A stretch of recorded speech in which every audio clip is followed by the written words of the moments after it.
Good morning, and thank you for attending. My name is Melinda Johnson, and I am the treasurer of OCAMPR. And it is my delight to introduce to you our next speakers for this workshop. Today we have Leigh-Ann Theophilos, Daryl Holloway, and Dean Theophilos. They all have a master's degree in addiction studies. Leigh-Ann and Daryl are also working on their doctorate in psychology. And they will be speaking to us today on continuing bonds, an overview and exploration of an individual's ongoing relationship to the deceased. And importantly, while they are giving us this very important discussion on this topic, I will be getting to hold little Theo. And hopefully keeping him happy so that we can engage in this discourse. So I present to you, Leigh-Ann. Thank you. Thank you. All right. Yes, I'm hoping that our 5-month-old baby doesn't make ancient faith, the background there. But we'll see. So hello. Thank you guys all for being here. One thing to note is Daryl and I are working on our dissertation, and our topic is about continuing bonds, which we'll kind of define in a moment here. So we have been reading lots of articles over the past 2 years in this topic, so we're excited to, share the knowledge of what we've learned. So here's just a little overview. I hope you got a PowerPoint if you want to make any notes or things like that. If you do have any questions, we're going to ask that you wait till the end. We tried to cushion in at least about 10 or 15 minutes. And when we do that, we have a microphone at the front here just so that Ancient Faith can record those questions as well. But here's a little overview. So this topic of continuing bonds relates to grief and loss. And so what we're going to do is go over just a very brief history of kind of like the last 100 years about grief in psychology. And then we're going to go into then what actually is continuing bonds. We're going to define it, go over some different types. We'll do a little exercise here, and then go over kind of the main research areas. And then we have a case study, which we've kind of left in to see, depending on the end, if time to go over or not. And then Dean at the end is going to speak. Sure, yep. Dean will speak. Does that help, or it doesn't seem like it's actually projecting? Is it just speak louder? No, you're fine. I'm fine? Okay, I'll just speak louder. Is that better? Okay. So then Dean will speak at the end about orthodoxy and how this relates to the topic of continuing bonds. And then at the end we'll talk, we'll have a discussion or do some questions. So, all right. So before we jump into talking about the grief literature or the grief models, here are just 3 terms that are used within the literature quite a bit. So we'll just kind of define them here. So bereavement has been defined as the experience of having lost someone close. So it's the actual event. Whereas grief has been described more as the physiological, psychological, and behavioral responses that occur during bereavement. So that can be thought of as someone might be experiencing grief if they're sad, crying, upset about having lost someone. So someone can be in grief, or someone can be in bereavement, but not in grief, if that makes sense. So maybe they lost someone, but let's say maybe that loss wasn't super significant to them for whatever reason. They might not actually be experiencing grief per se. And then mourning is another word that's been described, and it's been more defined as the process of coping with the loss. And this has been described more as being influenced by culture. So different cultures have different expressions of mourning. Some cultures might wear black after having lost someone, or they might have different periods of people coming over to the house or different things like that. So those are just kind of 3 terms to kind of know about the literature here. So again, we're going to kind of do just a very brief overview of some of these grief models to bring us to the topic of continuing bonds. So Freud, many of us know Freud, and he wrote an essay called Mourning and Melancholy. And what he described, so what I'm going to kind of go over is what these different theorists and models describe as kind of the goal of going through grief or going through a grief process. So in this essay, Freud described that kind of the goal is to remove energy from the deceased and redirect it to other areas of their life. So once someone dies, we kind of want to redirect that energy into a different part of our life. And then Lindemann, he was another person, a psychoanalyst, and he was really the first person to do some empirical exploration. He interviewed 101 family members who had lost someone, and from my recollection, they had all lost someone in a fire, I think in the Boston area, sometime in the 20s or 30s, if I'm remembering this correctly. And so from this basically kind of qualitative study he did, he defined acute grief and kind of the related symptoms that these people experienced after this event. He also said that the duration of someone experiencing grief is dependent on their grief work. So that's kind of a term I think people are familiar with is like, oh, you need to do some grief work. And so he's kind of one of the first people to really describe that term. And then he also believed that once someone has passed away, really our goal is to, again, remove this connection to the person who has died. We kind of need to move on, so to speak. So another person that people might be really familiar with is Kubler-Ross. She described the 5 stages of death and dying.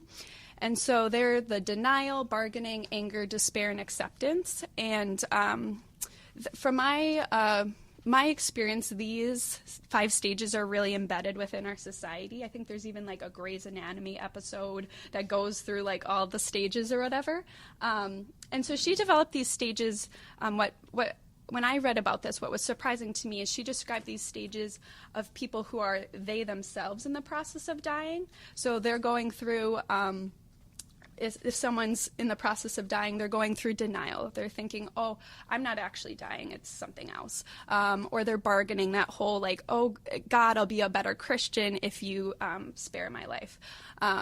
Anger, despair, and then eventually coming to that point of acceptance of their own impending death. A lot of people have taken these stages and then applied them to other people who have lost someone. So kind of flipped her initial intention of it. And so again, the goal here of this model is kind of coming to acceptance of either your own death or then acceptance of the loss of someone else in your life. And then Bowlby, John Bowlby, he's another main theorist. Most people know him or are familiar that he talked about attachment theory, which we can think of as basically having a bond to a primary caregiver. He talked about a bond to the mother. And so, again, as a way to kind of oversimplify, but we can think about attachment as someone having a secure attachment or an insecure attachment. Secure attachment would be, so if someone trusts and believes that their caregiver is going to meet their needs in a timely manner, then they're going to develop that secure attachment. Whereas someone who might have an insecure attachment, usually those individuals have a history of abuse, history of maybe parents with addiction, mental health issues, or they've been in and out of orphanages, different things like that. And so they, again, aren't going to have that really foundation of trust and belief that people can meet their needs in their life. And so how he looked at grief was that he compared adult mourning to childhood separation anxiety. And so when someone dies, that adult in their experience of grief and mourning is similar to like when a child is separated from their primary caregiver. And so here he, again, brought in kind of that attachment idea of how we're attached to our primary caregivers might actually influence how, when someone passes away in our life, how we respond to that. So again, if we have insecure attachment, maybe we're not going to cope as well with that death versus if we might have more of that secure attachment. And so he also emphasized that we need to form a new type of connection with the deceased person after they've passed away. And so then the last model I'll go over here is someone called Warden.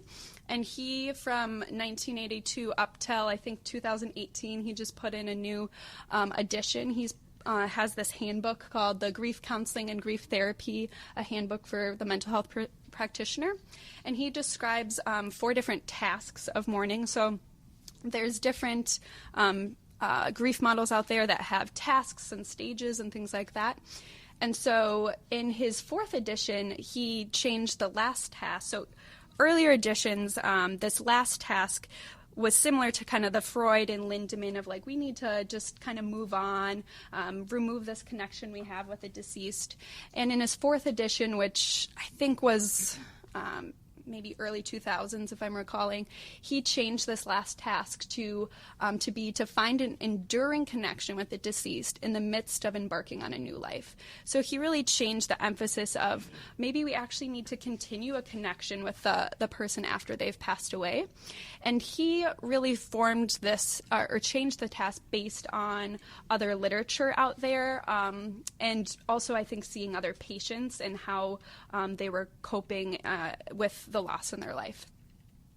So Daryl is going to talk next about how that brings us to what continuing bonds is. Yeah, thank you so much. If I gathered correctly, maybe it's kind of difficult to hear in this setting, so I'll try to project. And if anybody, if someone's having trouble hearing me, will you just give me like a thumbs up, which tells me to speak a little bit louder? Okay. So we can kind of be in relationship that way today. Perfect. So I feel really lucky to get to talk about this segment of our presentation. Like Leigh-Ann said, this has been a big part of our lives for a little over 2 years now, and it's going to continue to be probably for the next year and a half until we're done with school. It's something that was new to both she and I as we started to conceptualize grief. And when it was introduced to us, we really connected to the idea of thinking about grief in a new way and finding a way to steer clear of pathologizing those people that we see that remain connected to their loved ones after they have passed. And so I think this model of continuing bonds does a really good job talking about that.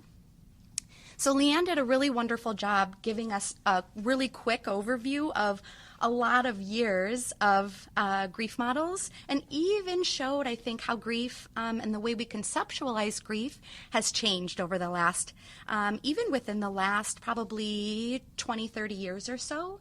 And that brings us, Warden's work really brings us, I think, nicely into continuing bonds. And so in 1996, there was a new book published by Class Silverman and Nickman called Continuing Bonds, New Understandings of Grief.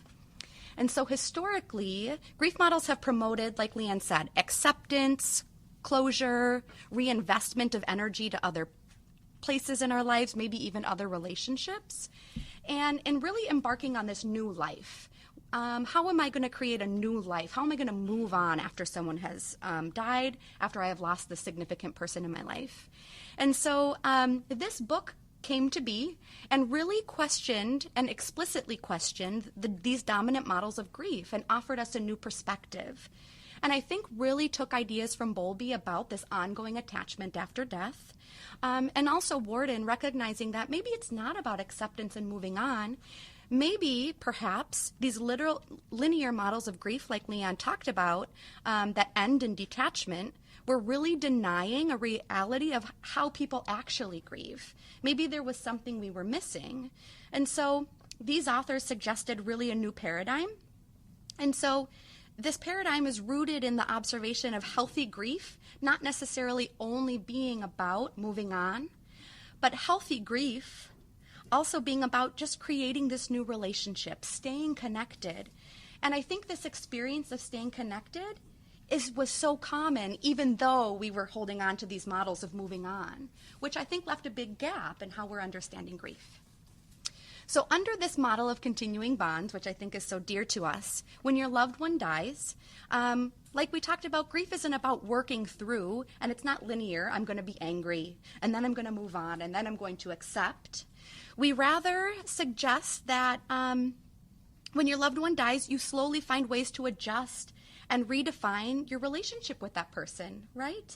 So maybe you find new ways to explore that relationship when they're not with you in the physical sense.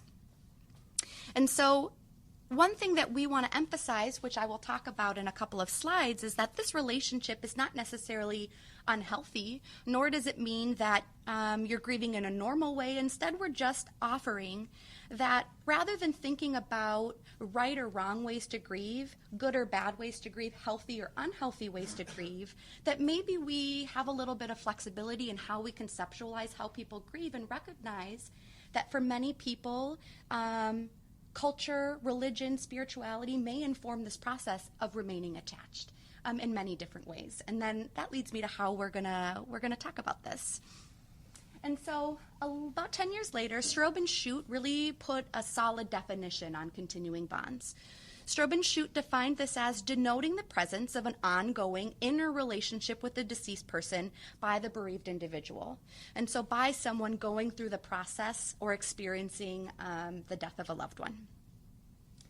So throughout our literature review, we've been able to identify some other ways continuing bonds might show up in research or some other names that they might be called.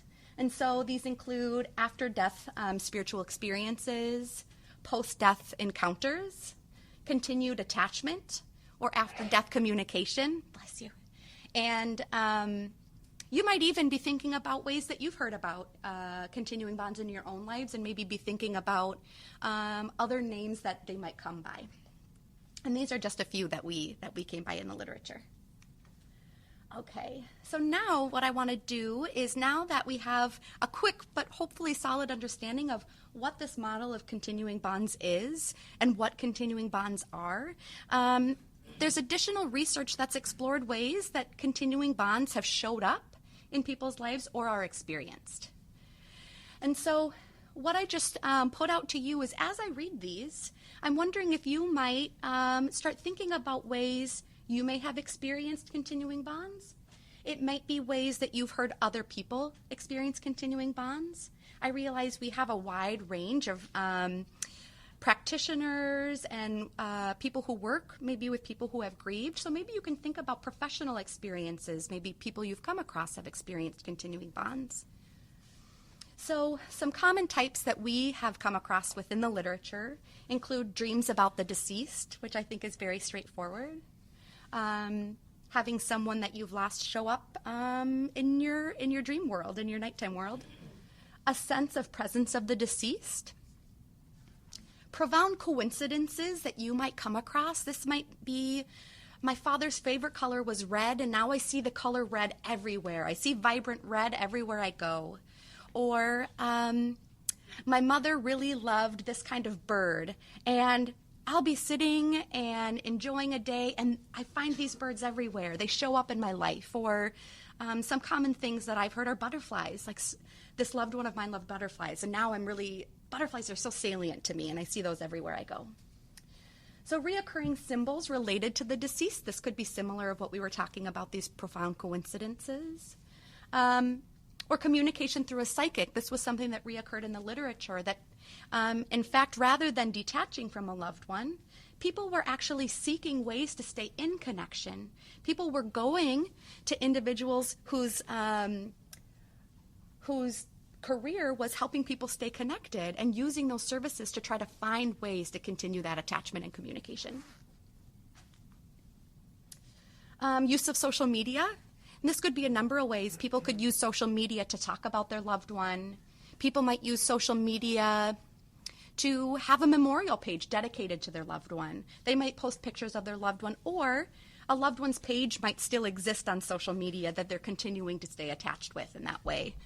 And this, as you can see, is a little bit newer, this new aspect of how are we remaining attached even in the kind of modern day and using technology. Visions of the deceased, and this is well awake. So maybe you are walking to work, and man, you really thought that you saw that person that was so important to you. You could have sworn that you saw their face walking by.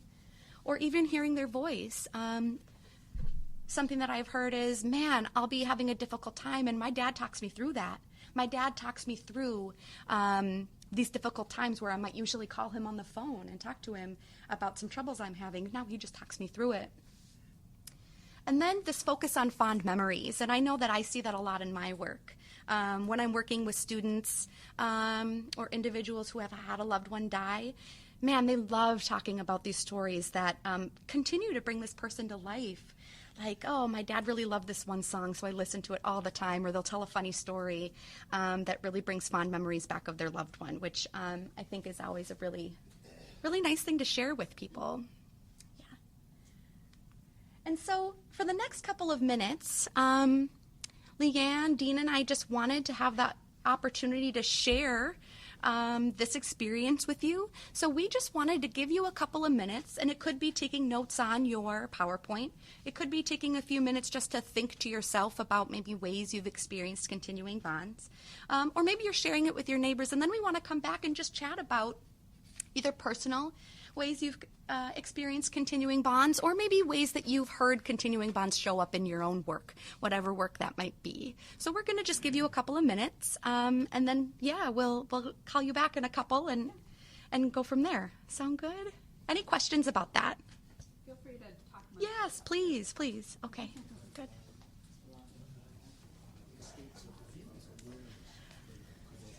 I really love seeing all the good conversation. I think that's one of the wonderful things about this topic is it brings up a lot of communication and conversation. And I think one of the things that is so powerful is that losing someone is a universal human experience. Even if maybe someone in their life hasn't experienced that yet, they will experience that at some time in their life. So if you don't feel comfortable coming up and sharing some of the examples that were talked about, that's totally fine. We would love to hear from you. If you would feel comfortable coming up, we have a microphone up here. Leigh-Ann is up here. And because this is being recorded for the radio, we just ask that you hold it up and speak into the microphone so that it will be heard later on. So yeah, whoever would like to come up and share, go ahead. Just take like 5 or 10 so that we have time to get through the rest of the presentation. Yeah. Father Daniel Mathewson from Edinburgh, Pennsylvania, priest of some years, and just wanted to reflect on all of these things. As an Orthodox priest, these things are common experiences. These are not, as the secular, psychologists talk about, they're just coming to this dawning that, we have a relationship with the deceased. And as an Orthodox priest, I'm saying to myself, yeah, we already know this, But here's the thing. I reflect on this in that people in our world, my parishioners, are afraid when these things happen. They are scared because they believe, or should I say, cannot believe that they can be true. Mm-hmm. So they convince themselves through all of the media and television, which portrays this sort of unknown world that no one can know. And when someone loses a husband or a wife of 50, 60 years, they have a relationship with them. And so I, as a priest, I do not preach against it. I encourage the ongoing relationship as it is given by God. Not in their own heads, too, because there's a fine line. I have a particular parishioner who lost her husband 2 years ago, and all of these things that I could list many, many things. Yes. Dogs, birds. Yes. One of the things is music. Yes. People will hear music coincidentally, and I say it's not a coincidence. Some of these things are so obscure that there's just no way it could happen this way unless it was the person coming down. So a lot of it is just them being relieved that they can have this relationship because they're afraid of it. Now, I encourage it first in serving memorial services for people. And that has a way of, calming the spirit in a person as well, because there's so much language that speaks of resting, and that Christ is our rest, and that they're reposing. Literally, Christ is the rest of our orthodoxy. He is where we rest, and he rests in us, and we in him. And this is very powerful. So I'm excited because there's good things here. Thank you so much for sharing that. That was powerful. Thank you. Very beautiful, Father Daniel. Thank you. And young ladies, I'm so impressed with your presentation. Thank you. You've comforted me a great deal. Oh, good. Thank you. I'd like to tell just a short story about other comfort that I received from my Yeronda many, many years ago when his father passed. My Yeronda. An example of comfort that I'm receiving from the ladies today and Father Daniel now. And Stephanos told me a beautiful story now. I wish you could have heard it all. But anyway, when my Yeronda's father passed, it was so encouraging to me now in reflection 20 years later that my Yeronda wept very, very fully, very passionately, very humanly. He really, really wept. And I think that's important. The Greek word for grief is thlipsis. Thlipsis is the same word used for a olive press. We're pressed. We're pressed. And so our trust in God becomes greater if we endure the pressure of grief and then grow through it. Someone else. Thank you so much. And for the sake of time, we could talk about this for, the rest of the day with you. So we love that you're connecting with it. We're going to have one more example, and then we'll move on. Thank you so much. I'm in the 30th day of my husband's passing, and I just want to say how grateful I am for the Orthodox way of these 40 days. My husband accepted Jesus a couple months before he passed and loved hearing from the Orthodox Study Bible. And I stopped at St. Tikhon's and was reading a couple of reference books. One, maybe you know, Soul After Death, very thick Greek, and the other by Larche. And just had more comfort from Father John from Cherry Hill, New Jersey, because we think of the toll houses. In my case, one thing happened. I believe it was Ancient Faith or this group's lecture when I learned that a physician at a psych hospital took all the case files and repented for every single individual. When I heard that a couple months ago, I started repenting for my husband. And I will continue that. I feel it's my job forever and ever. And now I'm repenting for everybody. Praise God. Thank you so much. Thank you so much. Thank you. All right. Those were all really wonderful examples, and I wish that I could have been in each of your shoes listening to your sharing. So thank you so much for participating in that way. So what I want to do is just do a really brief introduction to maybe more ways that we've been able to categorize or consider continuing bonds in psychological research. So a little bit different way to think about types of continuing bonds showing up, but Schultz and Brown in 2015 identified that there are three primary ways that continuing bonds, can be experienced. The first is internalized.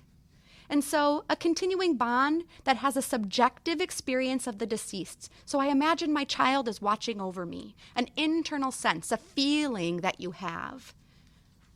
Externalized are those continuing bonds that had concrete actions. And so the example here from one of their participants is, I've kept objects or possessions that belong to my child because it comforts me.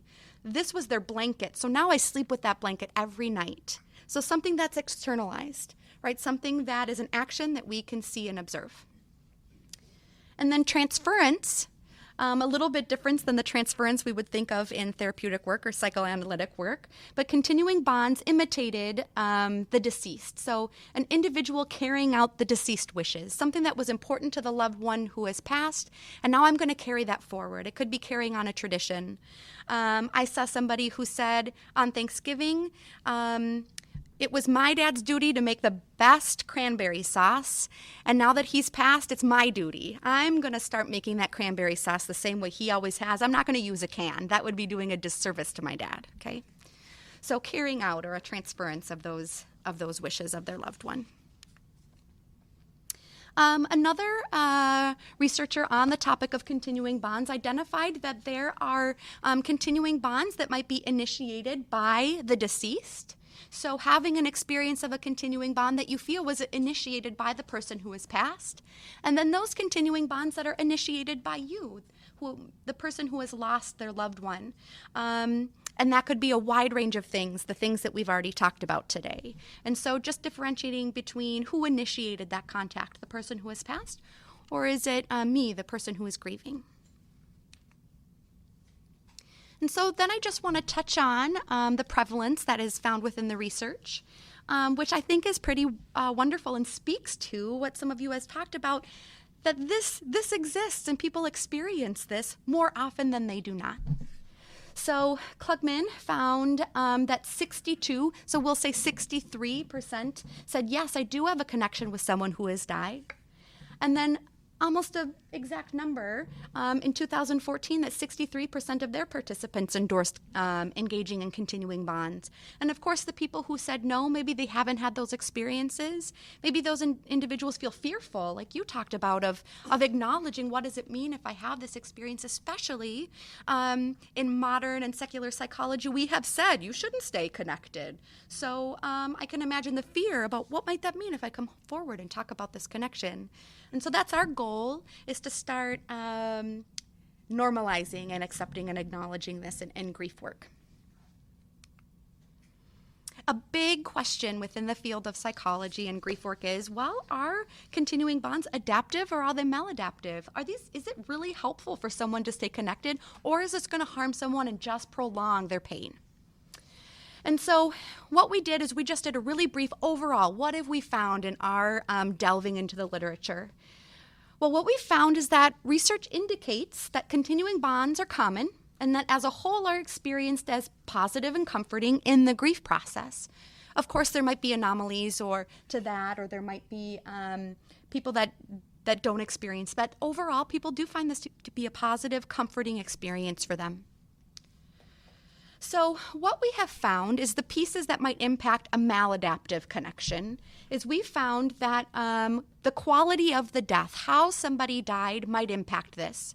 And that specifically, when someone dies unexpectedly, this might impact them to have a more negative experience than positive experience when they are experiencing continuing bonds.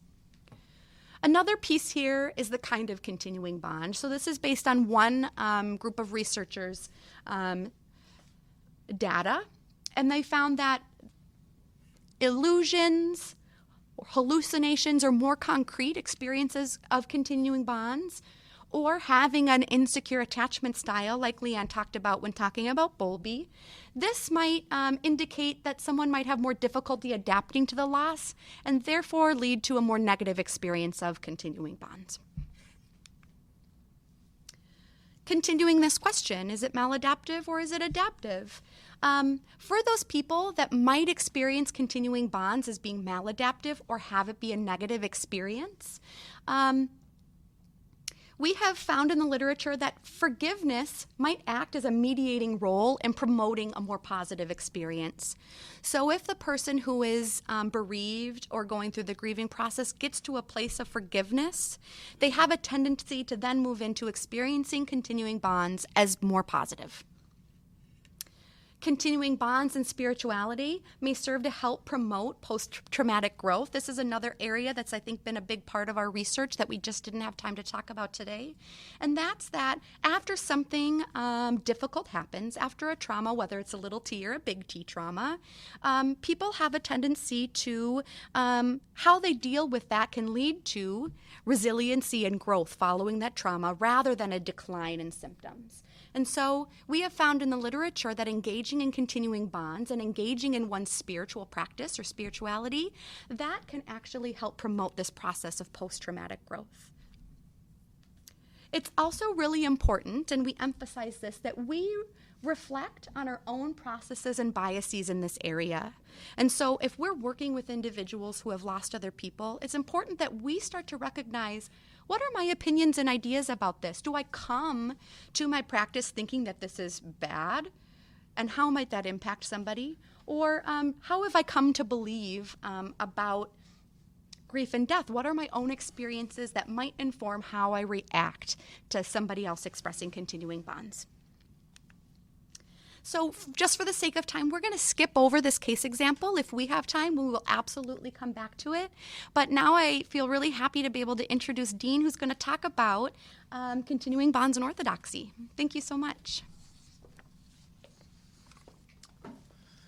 Hello. So I'll preface this saying that coming as an Orthodox lay person, Orthodoxy has, years, hundreds of years, the theology, work, theologians, saints working on this subject, studying this subject, teaching the truth of the subject of death and bereavement and grieving. So, a lot of my talk today is going to be a brief overview of the richness of Orthodox theology on this subject, but particularly what was so profound for me was that being an external observer watching my wife and Daryl work on this subject, and as Father Daniel mentioned, this kind of big shocker and beauty for me arose with like how much Orthodoxy has parallels to this. And I think the big one, I kind of like Father Daniel, what you said was that kind of like this has been going on for a while for Orthodoxy. This is the internal truth of Orthodoxy. This is the gospel preached, the glorious word by Christ himself. And I want to start with the icon of the resurrection to remind ourselves, what is Orthodoxy's kind of overall mindset to this? What when it looks at the idea of grief, the deceased, continuing bonds, grieving, where is this coming from? Well, it comes particularly, I think, summed up wonderfully in John 3:16, a passage we all know very well. For God so loved the world that he gave his only begotten Son, that whoever believes in him should not perish but have everlasting life. And I think that was the powerful message, the universal truth that is Orthodoxy, is that death has been abolished. Again, another quote from the Epistles, Thessalonians. For if we believe that Jesus died and rose again, even so God will bring with him those who sleep in Jesus. So again, I mean, I just, the parallels between, the world of psychology, seeing how much continuing bonds are so important for those growing and healing psychologically after one's passed away. Orthodoxy said, because the great triumph of Orthodoxy is the abolition of death, we already have come with a mindset that yes, death was something that we can persevere from, can move forward in our Orthodox faith. I think this quote we all know very well from the Paschal Homily. Again, when I'm listening to learning about these topics that Leigh-Ann was talking about, this from St. John Chrysostom has been so important on Easter Sunday. And I just like reading it again. Oh, death, where is your sting? Oh, hell, where is your victory? Christ is risen, you are overthrown. Christ is risen, the demons are fallen. Christ is risen, and the angels rejoice. Christ is risen, and life begins. Christ is risen, and not one dead remains in the grave. For Christ being risen from the dead, it becomes the first fruits of those who have fallen asleep. So that's, again, this amazing reality of Orthodoxy is that this has been the faith taught. Death, again, is this universal process that everyone goes through. And as Orthodox Christians, the heart of our faith is the reality. There is no more separation. There is no more cutoff. The bond is continuing to be held. So when I hear continuing bonds, I hear, well, yes, continuing bonds are occurring every day of an Orthodox Christian's life. Now, again, what's weird about this is that you have this weird parallel between the beauty of Orthodox theology, but then the reality of the individual experiences. That death is very scary. That, I think one of the reasons why psychology is still working on the subject is that it's an everyday experience. It gets hard for individual persons. You don't know how to respond to death. Death has a lot of confusions, a lot of unknowns still. And although this is top of the faith, how do you address it on an individual level? And I think that's the beautiful parallel of saying, yes, by the way, the actions you do as an Orthodox Christian can enforce these continuing bonds mentality. You can have continuing bonds by being an Orthodox Christian. That's part of being an Orthodox Christian, is having continuing bonds. Many days we live and breathe with continuing bonds in our life because death has been trampled, because there is no more separation, because so much the triumph of Orthodoxy is the fact that there's no more separation. So that's just a great mindset to think about, particularly particularly as Orthodox clinicians approach this subject and as Orthodox lay people approach this subject. I use particularly the book The Liturgy of Death by Schmemann, and he talks a little about this, is that since the end of separation, the end of death has been overthrown by Christ, so much of the walk of a Orthodox Christian is having bonds. He writes, the relationship between the deceased and the living is primarily that of communion, of the intertextual unity in Christ. Death is no longer a separation. So again, we walk, we live with this, we breathe with this reality. This is how we interact in our daily lives with this fact that there is no separation, there is no final goodbye. He writes again, the dead returned among the living because they are alive, because death as separation has been overcome. Christians are not only resting with the saints, but are buried at Sanctos among the saints, where the saints, the church, are, where the risen Lord is in the midst of those who love him. So again, I think about this on a practical perspective. When you're approached with this reality of someone saying, I went through a loss, how do I deal with this? It's like, well, walking the Orthodox Christian life is living with communing bonds. You can start this process of understanding how to grieve in a much more profound, more meaningful way by being an Orthodox Christian. Shimon writes more that almost every action of an Orthodox Christian is an act of communing bonds, is an act of connection. We could just, that's the thing. I could go through this topic. We could spend the whole day just talking about every single action in the Orthodox faith and the Orthodox liturgical life that involves connection. We could be all day. Every action is one. So, but that's a very powerful act to think about. Someone comes to you. How do I grieve? How do I deal with this, with the passing of this loved one? Oh, here we go. Start reading the Psalms. Start reading the prayers. Start going to church. All those actions now will be communing bonds to heal and grow and to find greater meaning from this death, rather simply just end of story. And the old ways of psychology move on. Again, he writes particularly, how the liturgical life in Orthodox Christian, the daily life in Orthodox Christian is one of communing bonds. So he writes, liturgical life, beginning with the celebration of the Lord's Day as the 8th day, the day of new creation, was the deepest expression and celebration of Christ's victory over death, or more precisely, over death as separation. And again, he talks a little about the Eucharist. Then the true unique center and source of the commemoration is the Eucharist. The Eucharist is commemoration. It is not that we find commemoration in the Eucharist, but rather the Eucharist per se is commemoration. It was instituted by Christ as commemoration. Do this, he said, in remembrance of me. So just a little brief examples. Schmemann mentions that, again, liturgy itself is commemoration, is remembrance, is bonds being formed. When we go to church on Sunday, we remind ourselves that we are connecting with those who have fallen asleep, that they're still alive in us. Right then and there, you can start with that process saying, hey, want to grieve together? Let's go to Sunday service. Let's learn how to rejoice and move forward in the passing of someone who's passed away. Just a mere act of going to Sunday service can be a powerful act of communing bonds. The reality of the Eucharist is a communing bond because we are united in Christ. Because Christ abolished death. We have come together in him as Orthodox Christians. We form those bonds with those we love who have fallen asleep.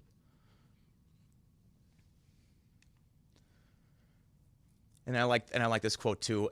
Father Anthony Cortinaris writes in his Intro to Orthodoxy. He says, Christianity's religion of love. Praying for the dead is an expression of love, as we ask God to remember our departed because we love them. Love relationships survive death and even transcend it. Another important thing to remind, too, is that I think communing bonds, particularly with that Orthodox perspective, the spirituality perspective, is an act of love. We want to continue our bonds with people we pass because we love them. In many ways, we're afraid after someone falls asleep, passes, because we love them so dearly, and we want to continue that relationship.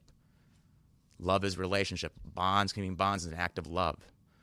So if in our faith, and the Orthodox Christian faith is one of that of love, why not? Of course we should continue with this. Of course Christ trampled down death by death of the act of love, the greatest act of love, for God so loved the world.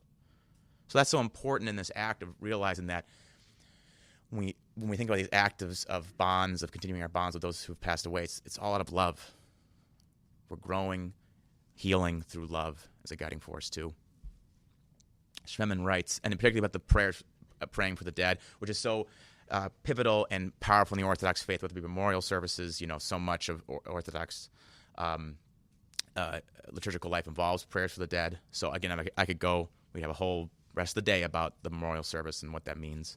But particularly, Schmemann writes in the memorial service, so our prayer for one another, and especially for those who have visibly separated from us by death, so above all love, a human love, but also divine love that God poured into his hearts, Christ's love by which he prayed not only for our own despite our sadness, but also for those whom God loves and makes him the object of our love. So again, all these acts, these liturgical acts we do for the Orthodox service to create bonds is act of love. Briefly, a few quotes about the fact that there's still sadness involved with this also, that although we have death has been broken, there's no more separation, there are bonds, there's still sadness. Sadness still exists. So particularly, Schmemann writes that death remains a tragedy, but also remains a victory. Every instance of dying presents the same struggle. Each time we face the same descent and ascent, the uniqueness of each life, of each death, Christ does not abolish suffering as suffering. He gives it a new meaning. He is victorious in that he says, if you suffer with me, because I have suffered with you. So I kind of think about the echoing when everyone gave examples, is that, yeah, people come scared, sad, angry. You know, I really like the point in the psychological perspective that this grieving process is not, linear. It's not just, oh, you're sad now it's all good, and now we're all, just because Christ has trampled down death by death, now we're all happy and rainbows and sunshine, everything's hunky-dory. No, we're going to be angry. We're going to be sad. But again, that's part of the process. It's actually part of the victory. Orthodoxy offers a unique perspective because it doesn't just look upon sad feelings as this, oh, stop doing that. Just be happy now. No, we're going to be sad. And yet, Christ trampled down death by death. He crucified and was risen. And we can still rejoice in that. We'll get to questions. I'm almost dead. Thank you, Father. Again, Schmemann writes particularly in the memorial service, he writes, to identify the dead person, every brother and sister departed in this life in Christ, with Christ himself, to identify the death of this particular person with Christ's death, that our death, accepted into Christ's death, is to be purified, healed, freed from death itself. Keep moving forward. Another brief particular point, one of the most powerful hymns in the memorial service is Memory Eternal. Just a little bit about that hymn because I think it's very important and powerful.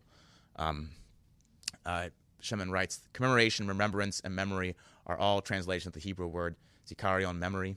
However, the Hebrew memory is not, as for the modern man, the passive faculty, the mere ability for man to remember, but rather it is to relive in imagination that which no longer exists, from which a person is separated by time, distance, or death. Remembrance, memory, is an active and above all divine faculty, a divine power. To sum it up, an exciting aspect of biblical faith, everything that exists does so because God keeps it in his memory, because he remembers it. Just a very powerful point to remind ourselves that so much of liturgical life, those prayers we sing on the memorial services, the bonds are continuing because God is there, remembering it. And then just prayers for the dead, Anthony Cornelius writes, whether the prayers for the dead of our departed loved ones bring up any benefit to them is a question we must leave to the mercy of God. But one thing is for certain, such prayers do benefit those who pray for the departed. They make us more cautious and diligent in getting ready for that ultimate journey which will unite us with our departed loved ones and usher us into the presence of God. They remind us that now is a time for moral development and improvement, for faith, repentance, and love. Remind that we do these prayers, these actions, liturgical life, and the Orthodox faith. Also reminds us to keep ourselves prepared and ready for our own time of passing. So, again, encompassing this whole cycle of improvement, development after the passing of a loved one. And then we'll end with that. So we made a little just quick takeaway page in case you're like, oh, they talked about a lot of stuff. So in general, again, from the psychological perspective, ideas about grief and grief process has changed over time. Continuing bonds are common, and there's many different types. Continuing bonds are generally positive and adaptive to grief, but different factors can lead to someone experiencing them as not helpful. And then again, the Orthodox perspectives are that continuing bonds are central to the faith. So this is not in your PowerPoints, but I did throw up our emails there if anyone's interested to have our contact information. But now of course, we tried to give 15 minutes, and we're ending up with 5 minutes for questions or comments. But feel free to come up to the microphone here if anyone would like to share or have any questions. Just one comment. Just hit me. I love the opening of this of our whole session, saying we can experiment and ask questions, and what about this? Just hit me. Remember, the word remember, just in English, okay? For me, it means that we remembership these people. They've left us, but we remember that we bring them back into our membership. In our parish, we have, of course, as many of you do too, icons lining our walls, right? I constantly make reference to them and say, we're here to remember. All of these saints are giving us this lead, you know, so let's apply this to those who we know are saints as well. And I call many of my deceased brothers and sisters who go in repentance as saints. And so we should remember them, remember them. Thank you, Father. You come up to the front.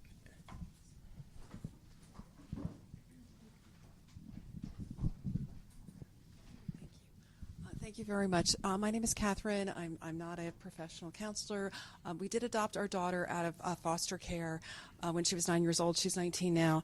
And she had profound neglect and abuse. And one of the aspects of her continuing struggle is that she has auditory hallucinations and visions, and we now have her at a psychosis clinic, but it's just interesting, and for the first time it occurred to me, her biological mom just died last year, and she claims to hear her, but these voices and these hallucinations are people that were in her life. So she was separated from her mother. She was ultimately separated from her brother. She was separated from her sister. And I just, maybe it is a question that just occurred to me, that she's continuing the relationship in her grief, and that's very helpful, I think, to think of it that way. And just the last and another question is, we talk about continuing bonds, but as Christians, you know, the story of Lazarus and the rich man and the chasm that exists. So is it really, truly Christian Orthodox to believe those bonds persist with everyone? And I would like that to be true, but let me leave it there because I said a lot. Thank you. I will tackle the first part if you want to do the second part. Sure, that. Okay. of course, yeah. So in terms of just like the psychosis piece, I personally am not expert in that area. But I think, you know, I don't know if this will answer your question. I think what you're sharing, though, leads to kind of some of that potential, the insecure attachment, how that might be impacting your daughter, and gives an example of potentially how this can look maladaptively. We didn't have a chance to go over the case example, but since a lot of us are talking about how it can be so positive, another example that I've seen just last year was I had someone come to me. She was from Mexican heritage and Catholic, and she came to me because someone in her life had passed, and she was very upset because she was continuing to grieve this loss, but in her kind of culture and religious background, they had 3 days to grieve, and then anything past those 3 days, the belief was that she was trapping this person's soul on earth.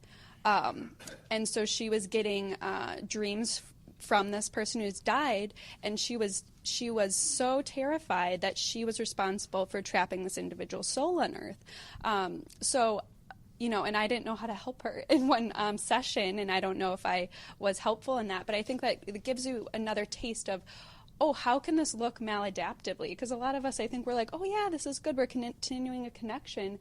But different factors, historical, people's cultural background can all kind of come into play, and that everyone might not experience these bonds as helpful to them as they grieve. So I don't know if that answered that first part, but I just wanted to elaborate on that. And can you? Yeah, I mean, briefly, I think what's briefly in the Orthodox perspective, you know, there's so much theology on the standpoint, so it's hard to, you know, pinpoint. I think I wanted to deflect it to a more trained theologian on the question. But particularly, I think the important to think about is that, you know, there's not nothing. There's not like, you know, again, in a strictly, you know, materialist, atheist, non-spiritual realm, you know, in the Orthodox spirituality, foremost, there is still continuing life. There is still something after this. There isn't. So there, whatever that may be in the particulars, of course, that's another question altogether. But so that mindset to remind that, like, as Orthodox Christians, we're still dealing with the next life. This isn't just about this life only. It's about the next life. So at least that mindset is important to think about, in particular cases, because every particular case does become very, very, very hard, as Leigh-Ann has brought up. I mean, I remember many times we've talked about cases where it's like, how do you approach a scenario, whether it's Orthodox or non-Orthodox when it comes to grieving, whether it's different faiths, or whether people who haven't been baptized or not, or whether it's been people who haven't been good standing with the church. You know, all these questions come answered, and I think we have to discuss them. You know, we have to continue to discuss them and have conversations about how to approach this. I just noticed you have the same last name. Are you siblings? We are married. We are married, married father. And our baby is the baby in the back. So. If you want to track down Leigh-Ann and Dean at any point, just look for Theo. Yeah, that's right. The youngest OCAMPR although participant. I think Father could also answer that question too, but maybe we can have after discussion after this too. I think we do have to end it just for the sake of time. But yeah, thank you all again. again. So much, Yeah. and hopefully we can continue